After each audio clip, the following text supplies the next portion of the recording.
eu digo para vocês que é sempre uma alegria estar aqui na segunda igreja. A segunda igreja é minha igreja também, né? Eu frequentava uma congregação da segunda igreja quando eu era da idade, talvez daquele pequenininho ali, será? Vitor. Do Vitor? Vitor, você tem quantos anos? 9, não, antes. Você acredita, Vitor, que eu era membro dessa comunidade aqui na faixa dos 7 anos? Né? Eu lembro. 7 anos. O Davi lembra que o Davi é mais velho que eu, né? Brigo muito com o reverendo Daniel, que o reverendo Daniel tocava, né? Daniel, via você tocando música. Eu falei, não é possível, eu não sou tão mais velho que você, né? E naquela época, já naquela época, em que a gente atuava lá no bairro Araruama, né? Unidade no bairro Araruama, tinha um pastor, um camarada, que ele fazia umas coisas que eu achava realmente mirabolantes, sabe? Ele conseguia atuar em 3, 4 comunidades dominicalmente, né? E eu ficava assustado com aquilo, porque eu falava assim, gente, esse homem tem família, não? Esse homem tem ambiente em casa, não? A gente brinca lá onde eu trabalho, você tem ambiente em casa, não? E ele parecia uma pessoa multiforme, estavam todas ao mesmo tempo, e ele pregava, e a pregação dele me lembrava de um teólogo inglês, John Stott, né? Que era uma pregação que as crianças entendiam. Sabe aquela pregação que às vezes a pessoa prega, o exegeta, eu acho bonito, os exegetas, os teólogos falam pregações assim, e a criança fica boiando, né, Vitor? Eu falo assim, o que esse cara está falando, né? Pois esse pastor, naquela época, ele pregava e eu entendia, com 7 anos, com 9 anos, e eu achava aquilo fabuloso. E aí mais tarde eu descobri que ele pregava contando histórias. Eu estou contando história aqui, vocês já perceberam, né? E essas histórias dele cativavam o nosso coração, faziam com que a gente se sentisse cada vez mais envolvido com a comunidade, com vontade de voltar, né? Você ouviu o cara contando a história da outra semana, você queria ver o desfecho, o que estava acontecendo. E nós, eu vou entregar a idade agora, éramos na época, os meninos nem sabem o que é, do flanelógrafo. Quem é que é da época do flanelógrafo? Era um papel que você colocava histórias e ele pregava, colocando as histórias, Davi, Moisés, Abraão e as imagens, e aquilo pulava nas nossas memórias. Pois o reverendo Márcio, a minha vida é marcada pelo reverendo Márcio em várias facetas. Primeiro porque ele foi meu pastor nessa época. Ele esteve comigo num dos momentos mais derradeiros, que foi o momento do casamento. Meu casamento foi celebrado pelo reverendo Márcio. E a primeira vez que o meu filho João, o João, que hoje completa 16 anos, e aí eu sei que o reverendo Márcio está fazendo 86, por causa do João, meu filho. Porque o João fez 16 e nasceu no dia 11 de setembro, e a primeira vez que o João saiu de casa, imagina um bebezinho, com 1 mês de idade, né? 1 mês de nascido, a primeira vez que ele saiu de casa foi para o culto de homenagem de 70 anos do reverendo Márcio, aqui na segunda igreja. Primeira vez que o João botou para fora de casa, efetivamente, para um passeio social, foi para vir na segunda igreja, para celebrar os 70 anos do reverendo Márcio. Então, para mim, essa figura é muito marcante. Ele sempre foi uma pessoa muito presente. Na semana passada, eu tive o prazer de visitá-lo, estava internado lá no hospital, e graças a Deus a notícia que o Davi deu é realmente verdadeira, né? E é interessante, quando eu cheguei, ele ainda tomado pelo Alzheimer, aquela coisa meio articulado, meio com as limitações que a doença lhe impôs, eu senti que ele estava melhor do que da última vez que eu visitei na casa de repouso. E quando eu entrei, ele sorriu para mim, olhou assim, aí ele se olhou assim e falou assim, pois será que ele te reconheceu? E eu estou com isso na cabeça a semana inteira. No dia eu estava com o Paulo, né? O Paulo, filho dele, estava lá, e o Paulo me contou uma confidência, coisa de desse estágio que ele estava no hospital, que ele começou a orar a oração do Pai Nosso para ele. Não sei se ele contou para mais algumas pessoas aqui. E aí ele, Pai Nosso que estás nos céus, e essas outras coisas aí. Eu falei assim, não é que o Márcio, que a gente imagina que foi tomado por essa doença, ainda está ali, com os seus lampejos ainda, de sofisticação, daquele garoto. Eu fiz uma entrevista com ele que eu estou devendo transcrever e publicar no traço de leão da IBU. Estou com essa dívida, que eu fiz essa entrevista há muito tempo, em que ele, igual a maioria dos meninos daquela época, eu falei, pastor, mas eu queria ser pastor desde criança? Ele, eu não, queria ser jogador de futebol, queria jogar bola. Ou seja, era um ser humano que transformou a sua vida, uma vida comum, uma criança, mais à frente de um jovem que vai para o seminário, e no seminário encontra a musicista tocando órgão, se apaixona por ela, se casa, tem seus filhos e constrói uma vida linda a serviço do Senhor. Então esse homem deixou sua marca nessa igreja, nessa cidade, atuando como uma das pessoas que mais fizeram trabalhos ecumênicos, num enfrentamento profético que muitas vezes o levou, a ter que se escolher. Como a IPU tem muito disso, a IPU nasce exatamente da ruptura com a ditadura militar e se torna a igreja que é, porque pessoas como o Márcio tiveram a coragem de enfrentar o cotidiano que ela estabelecia. E ele não fez isso em nenhum momento pensando em seu próprio mérito. E aí você pode dizer, como você tem certeza disso? Porque eu caminhei com ele durante muito tempo. Eu fui secretário do CONIC no tempo em que a moderação era dele.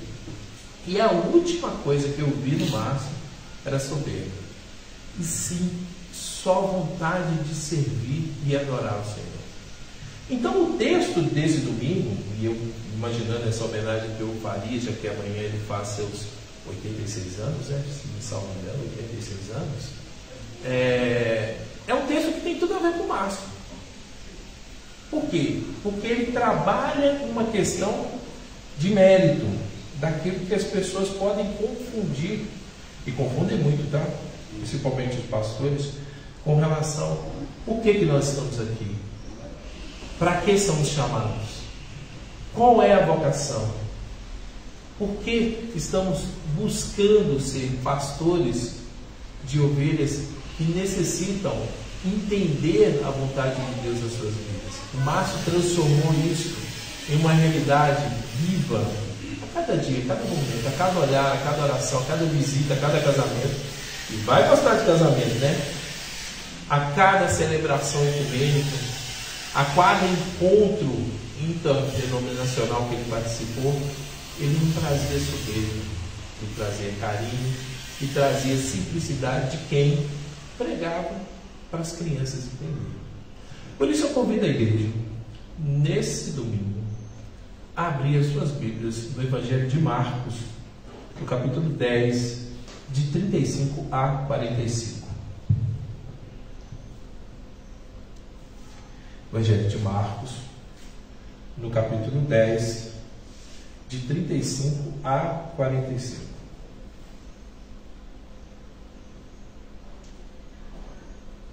Marcos 10, de 35 a 45, diz assim a palavra do Senhor.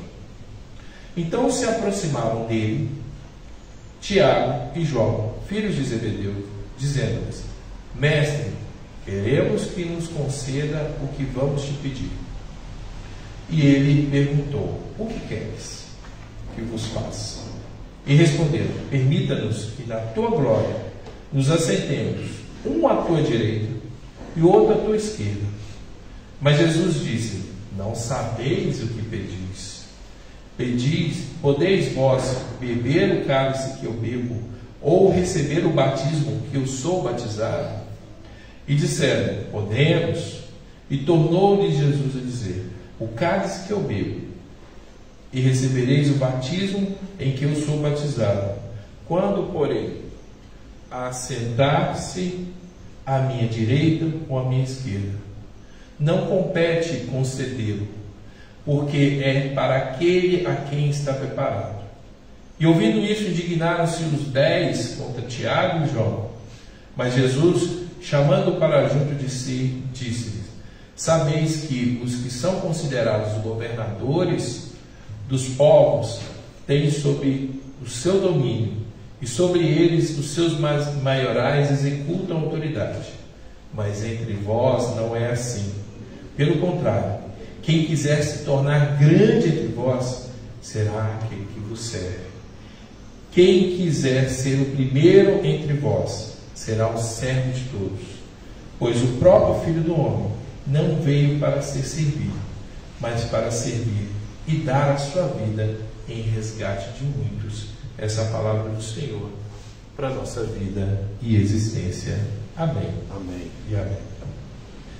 Irmãos, esse texto, ele já traz um anteparo que talvez entre em ruptura com os meandros da nossa sociedade normal, né? A gente, eu no preparar desse sermão, me encontrei com um texto de uma teóloga luterana, Claudine Urich, que ela, um texto de interpretação, ela começa a exemplificar alguns pontos desse texto com aquilo que está muito em voga falar, que é da meritocracia. Hoje em dia o pessoal fala muito do que é mérito, o que seria mérito, o que a pessoa tem como direito. E aí eu fui lá no dicionário e procurei. O mérito nada mais é do que aquele que é advento daquele que é merecido, ou seja, aquilo que faz uma pessoa ser digna de elogio. Então, se a gente imagina na nossa sociedade uma questão de meritocracia, a minha crítica vai a isso, a gente vai dizer que algumas pessoas, só por serem o que são, já têm o que merecem. E aí, talvez alguns que buscam se esforçar mais, que procuram agir mais, teriam mais direitos do que os outros. Pois eu digo que numa sociedade brasileira, totalmente carcomida por injustiças, por inconsistências, falar sobre meritocracia é um desatino. Por quê? Porque imaginar que algumas pessoas vão ter o que merecem, né? E a gente falou disso um pouco na escola dominical, pura e simplesmente por serem quem são, é exatamente o antagonismo do Evangelho. O Evangelho fala de uma dimensão da graça que nos alcança, não porque nós merecemos. A gente não merece nada. A gente não fez nada para ser merecedor do amor de Deus. Nós não fizemos nada para receber um carinho, um cuidado, um olhar diferenciado de Jesus Cristo.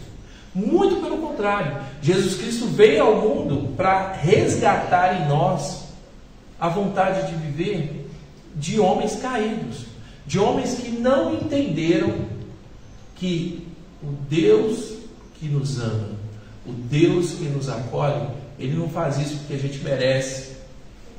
Ele faz isso porque nós somos resposta da criação dele.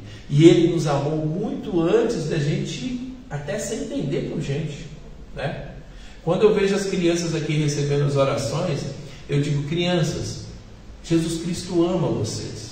E Ele ama vocês antes até de vocês entenderem qual que é a dimensão desse amor para a vida de vocês. Por isso que vocês vêm na igreja, por isso que vocês são batizados, até antes de entender o que são. Deus não espera a gente trazer um pleno entendimento para que Ele nos ame, para que Ele nos apoie, para que Ele está ao nosso lado. Ele já faz isso completamente desapegado. Isso se chama graça. Mas a gente é meio confuso, né? A gente se confunde, a gente troca áreas por lugares, e eu fico pensando, se nós que hoje lemos as Sagradas Escrituras, mais de 2000 anos depois desses escritos, das palavras de Jesus, já nos confundimos, né? Na verdade, quando nos confundimos, aqueles que estavam próximos de Jesus deveriam ter algumas vantagens, né? Pois não é que eu, buscando também elucidar, trazer alguma dimensão nova desse texto, lá no dicionário Vida Nova diz o seguinte: está aí um texto que a gente só acredita que aconteceu, uma narrativa que só acreditamos que aconteceu, porque está na Bíblia, porque se alguém me contasse, eu não ia acreditar. Imagine você, um dos 12, e entre eles o discípulo amado. Quem que era o discípulo amado? João, aquele pelo qual Jesus Cristo inclinava a cabeça, o amigão do peito. A gente não tem um amigo? Não tem aquele amigo legal da escola? Não tem aquele amigo do trabalho? Não tem aquele amigo da igreja que a gente se identifica? João era esse cara para Jesus Cristo. E aí, do nada, ele me tira uma coisa que parece que sem brincadeira, beira um absurdo. Eles chegam para Jesus Cristo e falam assim: Senhor, por favor, Senhor, tem um jeitinho do Senhor, e esse jeitinho é bem jeitinho brasileiro, né? Tem um jeitinho para lá no céu, na glória, ou seja, ele já está se garantindo lá na glória, tá? Quando estiver com o Senhor lá no alto, pode um sentar à direita, outro sentar à esquerda, lá na mesa do banquete do céu. Então imagine, Jesus Cristo ser sentado aqui, e aí Tiago de um lado e João do outro. Era isso que eles queriam. Aí a pergunta é: queriam por quê? Por que essas pessoas queriam se assentar ou queriam pleitear esses espaços à mesa? Quando a gente almoça na casa, sei lá, eu ia muito almoçar na casa da avó, da mãe da minha esposa, da minha sogra, né? E a gente fazia aquelas mesas fartas, né? É difícil falar de comida agora, estamos bem próximos do horário de almoço, né? E aí você tinha aquela mesa farta, ou matriarcal, aquela coisa toda. E normalmente quem é que sentava na ponta da mesa? Pô, o pai, né? Na minha época era o meu pai, sentava lá na ponta da mesa. Nos domingos minha mãe nos proibia de comer a coxa do frango, né? A coxa do frango é do papai, não pode. E aí os mais velhos iam se achegando, sentando mais próximos. E as crianças às vezes não era nem sentada na mesa, né? Eu não sei se vocês eram dessa época que na roça levavam as crianças para os alpendres, né? E alpendre integra a idade, né? Levavam as crianças para as varandas das casas, sentavam as crianças nas varandas e serviam à parte. As crianças nem tomavam a mesa. Serviram primeiro, exatamente para se livrar delas e não ter nenhum incômodo na hora do almoço. E aí os lugares de privilégio das mesas, né? Jesus Cristo já tinha dito isso: não se preocupem em sentar nos primeiros bancos, não se preocupem em estar em destaque, não se preocupem em aparecer. Por quê? Porque é necessário que Ele, o Pai Celestial, cresça e nós venhamos a diminuir.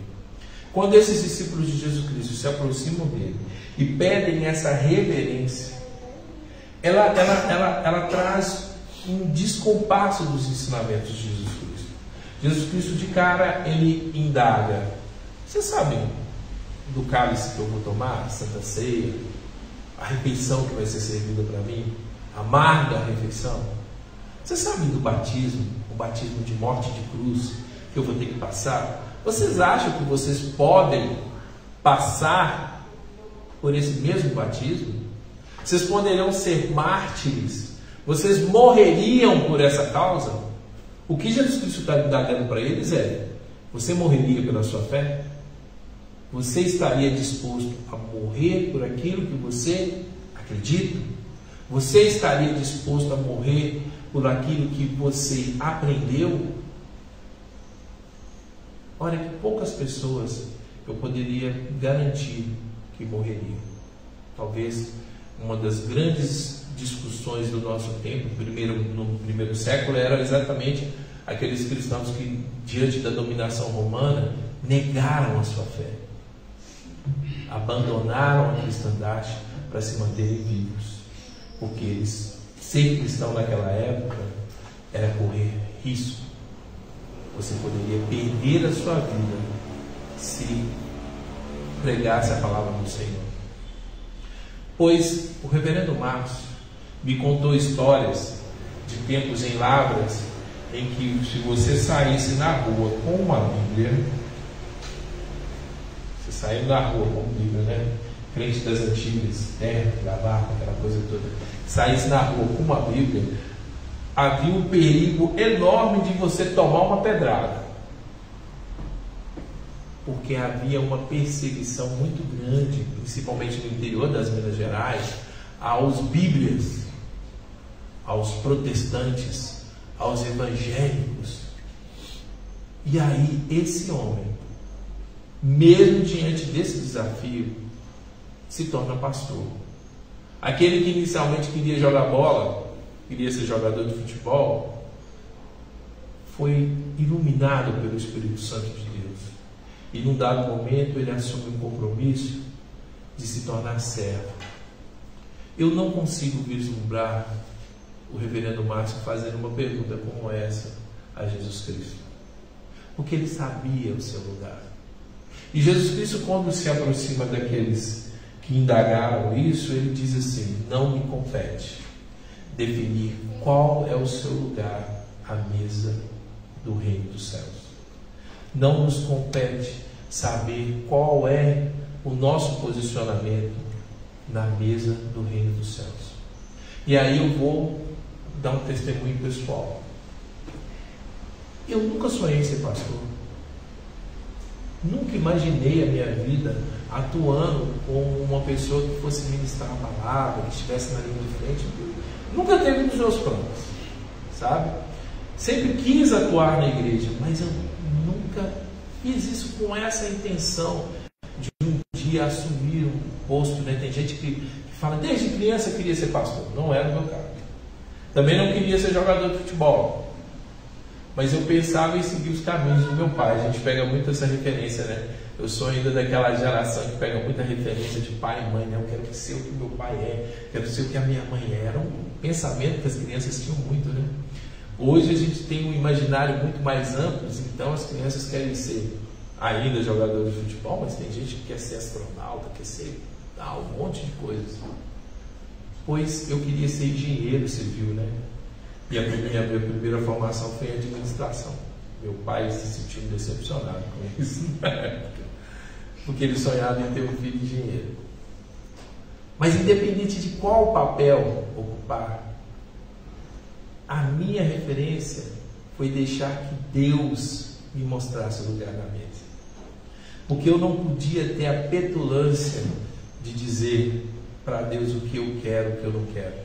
Eu confesso para vocês, sofro de um mal-estar quando eu ouço alguns líderes dizendo assim: olha a Deus para que Ele determine. Eu falei, gente, a gente não determina nem os próximos segundos das nossas vidas, né? Por isso que a gente tem que brincar quando criança, sabe? Brinca agora, curte agora. 2 domingos atrás a gente teve um texto falando sobre crianças, e quanto que para mim é revelador a gente olhar as crianças e fazer com que elas entendam a vontade do reino, mas não por elas, mas por nós mesmos, porque nós temos que aprender com elas. E o apóstolo, o nosso querido irmão Márcio, pastor Márcio, ele fazia isso. Ele trazia as crianças para próximo deles e ele se tornava uma referência para isso. Nesse texto em especial, após Jesus Cristo indagar isso e dizer para eles que eles não teriam, que não seria competência de Cristo, não era Ele que iria determinar que lugar eles estariam na mesa, Jesus Cristo chama os outros 10, porque os outros se indignaram, né? Na hora que eles viram que tanto Tiago quanto João tinham feito esse pleito, chegaram para ele: quem que você acha que é, né? Quem que vocês acham que são? Para querer ocupar os melhores lugares ao lado de Jesus Cristo. E aí, se havia um erro no pedido deles, houve um erro também na reação dos discípulos. Porque por mais que a gente ache que o outro comete um desatino, um erro, eu não posso me igualar a ele me indignando, me tornando uma pessoa que separa, que desagrega. E aí Jesus Cristo, ele fala sobre esse tempo, essa é o momento em que nós vivemos. Ele fala: olha, existem os governadores que têm os seus domínios, e existem os maiorais, mas entre vocês Não vai ser assim. Entre vocês não será assim. Entre nós não pode ser assim. Eu não tenho que pleitear com orgulho, com soberba, um lugar de destaque único, porque eu mereço, né? Meritocracia. Não, eu mereço estar aqui. Eu ouvi isso de um pastor uma vez, falou assim: eu dediquei minha vida à igreja, eu merecia um reconhecimento. Amigo, se você está buscando merecimento, reconhecimento, você escolheu o lugar errado. Porque a igreja de Cristo é o lugar do serviço. Aqui é para arregaçar as mangas e botar para quebrar. E aí, esse serviço, talvez, nós podemos tomar várias pessoas como referência. E na minha vida eu tomei esse homem como referência. O reverendo Márcio como referência. Porque ele serviu. Ele se entregou pelos outros. Ele era perfeito? Lógico que não. Nenhum de nós somos. Mas em meio à sua imperfeição, em meio às suas limitações, em meio a tudo aquilo que ele, como homem simples, singelo, mas que cometia erros também, ele deixou um legado para ser visto. Por isso, eu olho com muita alegria as crianças aqui na igreja. Por quê? Porque é resposta desse legado. A palavra de Deus hoje é um convite para a gente entender a nossa dimensão do serviço, da ação diaconal, da voz profética daquele que denuncia aquele que está na rua, aquele que está lamentando, aquele que precisa de apoio, independente de qual seja a condição dos outros. Porque eu não sou melhor do que ninguém. Nenhum de nós é. E somos todos filhos de Deus. Por quê? Porque estamos todos no mesmo ecossistema, no mesmo planeta, na mesma imagem planetária. Então você se achar melhor do que o outro, porque você é isso, aquilo, porque você está assim, não é o que a palavra de Deus diz. Ele, muito pelo contrário, ele nos aponta para que aqueles que muito têm são aqueles que devem servir mais. Por isso, se você tem algum talento, se você tem alguma vocação, alguma coisa que você entende, opa, isso aí eu faço bem, coloque isso a serviço do reino, coloque isso a serviço da sua igreja, que ontem estava se preparando para o ano seguinte, né? A gente começa a chegar no final do ano, né? A gente vai se preparando. Estamos no mês da reforma. Nada melhor do que pensar dentro dos nossos documentos reformados como a gente pode reformar a igreja, como que a gente pode transformar a igreja, como que a gente pode fazer com que o legado daquelas pessoas que estiveram antes, né? Davi lembrou muito bem da Alzira, o Valdir que está ali, que eu brinco muito. Valdir é uma referência para essa igreja, de serviço, de apoio. Hoje eu cheguei na igreja, a primeira pessoa que chegou logo depois, eu cheguei mais cedo, porque eu com medo de me atrasar. O Valdir chegou logo em seguida. E eu não sabia que era seu aniversário. Ou seja, ele foi escalado para o serviço no dia do aniversário e foi o primeiro a chegar. Gente, é uma referência daquilo que Deus requer de cada um de nós. Da vontade de Deus se construindo no serviço. Por isso, nessa manhã, eu gostaria de concluir dizendo que a memória do reverendo Márcio, que ainda está viva, que ainda traz luz, que ainda volta, tem seus lampejos, né? Erenice, a esposa maravilhosa, estive com ela. Erenice, que foi a guardiã de tudo aquilo que o Márcio faz, né? E eu sempre digo que e eu disse isso para ele, não tem problema. Eu falei assim: Márcio, eu acho que você ia ter problemas sérios se você não tivesse ao seu lado uma mulher forte, guerreira, que se envolvia e entendia o seu papel, como Erenice foi. Os seus filhos que sempre te apoiaram, uma família que sempre o apoiou. Por isso, essa igreja agradece o trabalho do reverendo Márcio. E se ele pudesse estar aqui, com certeza, ele não estaria se preocupado muito com pompa, essas coisas não. Ele gosta de quebrar o protocolo. Gosta de fazer aquelas coisas que ninguém combinou, que não estão nas ordens litúrgicas, e fazem isso, né? Mas eu não sou assim tão os liturgistas da igreja agradecem, não, por favor, não fica inventando, né? Eu não tenho essa sagacidade que o Márcio tinha, né? Ou tem? Tinha uma chapinha que ele cantava sempre nos encontros do CONIC, né? Que falava assim: não importa a igreja que tu és, se aos pés do Calvário tu estás, se o teu coração é igual ao meu, dá-me a mão e meu irmão serás. Dá-me a mão, vamos dar as mãos? Dá-me a mão e meu irmão serás. Dá-me a mão, dá-me a mão, dá-me a mão e meu irmão será. Viva o reverendo Márcio, viva todo o legado de Deus, tudo que ele ensina nessa vida, amém? E ele fazia isso mesmo, fora do combinado,